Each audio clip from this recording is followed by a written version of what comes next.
নেতৃত্ব দেবে তরুণ সমাজ, জালেমের বিপরীতে বিজয় এনেছে তরুণ এবং ছাত্র সমাজ। সুতরাং সব দিক বিবেচনায় শিক্ষিত, আদর্শবান, সৎ, যোগ্য নেতৃত্বের দিক থেকে doctor Shafiqul Islam is the greatest. আমাদের নেতৃত্ব দেওয়ার জন্য শফিকুল ইসলাম সবচেয়ে বড় ভালো লিডার। ঠিক না? বাউপালের কপাল, ডক্টর শফিকুল ইসলাম মাসুদ ভাইয়ের মতো একজন নেতৃত্ব পেয়েছেন। যুবকরা আজ প্রথমেই দাবি করি, ডক্টর শফিকুল ইসলাম মাসুদ ভাই একজন হলে হবে না, আপনাদের প্রত্যেককে এক একজন ডক্টর শফিকুল ইসলাম মাসুদ হতে হবে। আজকের এই মাহফিলে কিছুক্ষণ পরে তাশরীফ আনবেন আমাদের প্রিয় ভাই মুফতি আমির হামজা, আল্লাহ কবুল করুন, বলেন আমিন।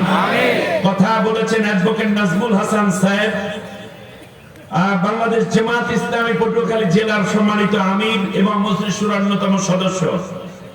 সভাপতিত্ব করছেন জনাব মাওলানা মোহাম্মদ আলাউদ্দিন সাহেব।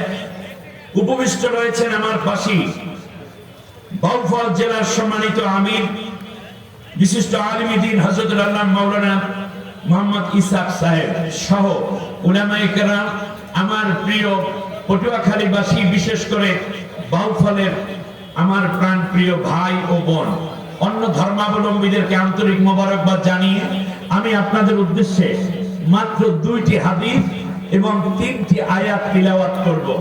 আজ আমরা সংক্ষেপে জানার চেষ্টা করব যে আমাদের জন্য নেতৃত্বের মানের দিক থেকে আল্লাহ রাব্বুল আলামিন আমাদেরকে কি বলতেছেন। আমার সাথে সবাই পড়েন, আউযু বিল্লাহি মিনাশ